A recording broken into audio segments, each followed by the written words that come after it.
So good evening, everyone. I'm ready. Okay. Welcome to the last session of day 2 of the AEU Assembly, and we are going to finish out tonight with the Garlin Spencer Volunteer Awardees.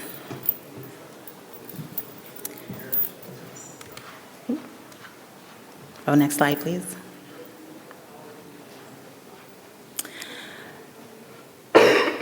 Garlin Spencer was a social activist and feminist icon.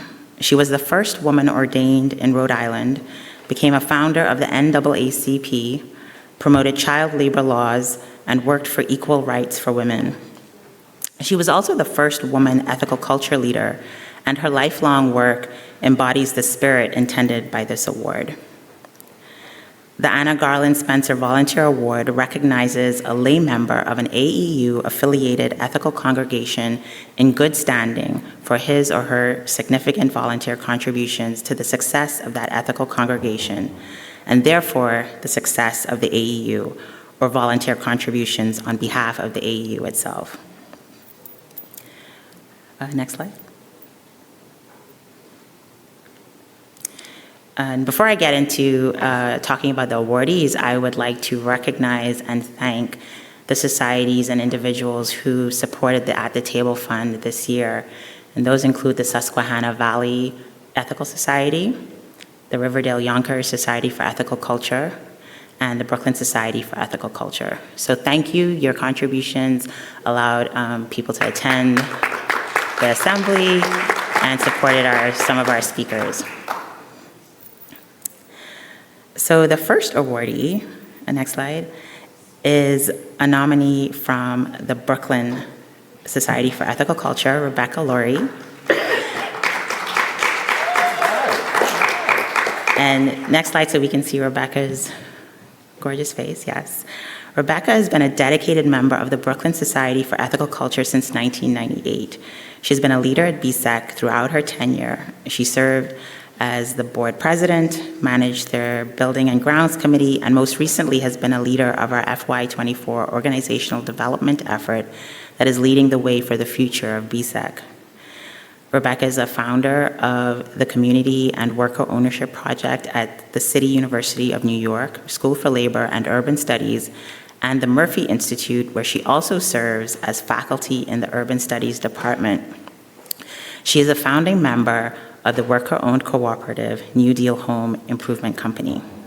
So can we get a round of applause for Rebecca?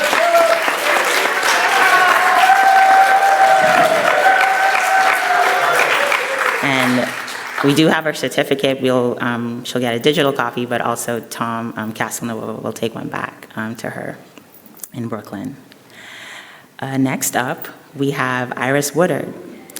Iris has been a key member of the Northern Virginia Ethical Society for decades.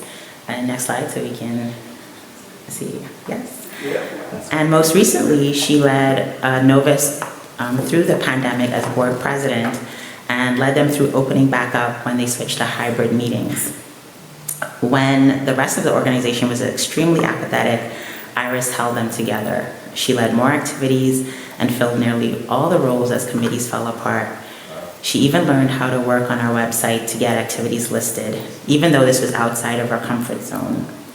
Iris did everything to keep our society afloat, including taking the presidency term an extra year because there was no one at the time able to take on the task. During that time, she also updated Novus's Google Drive, organizing things that had gotten in disarray. She's continued to organize ethical action projects and chaired the committee, which involved a lot of one-on-one care for some of their older members. So a round for Iris Woodard.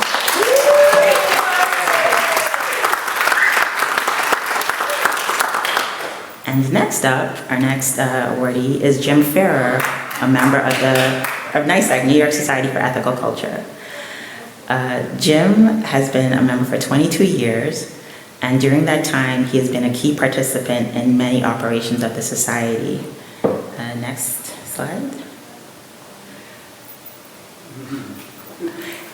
It's hard to cite them all.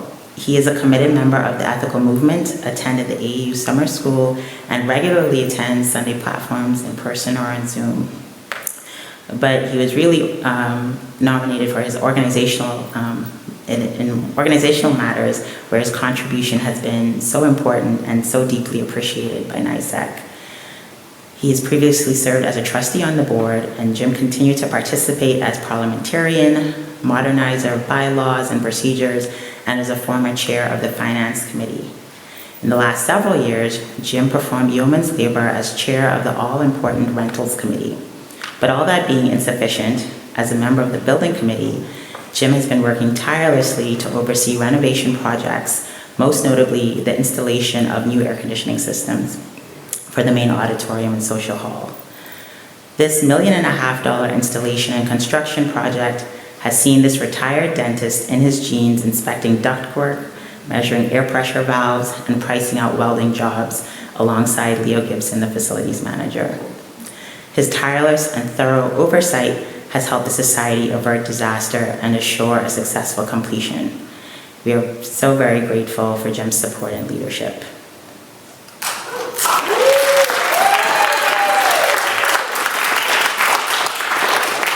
And then the last nominee is Crystal White of the Ethical Society of St. Louis.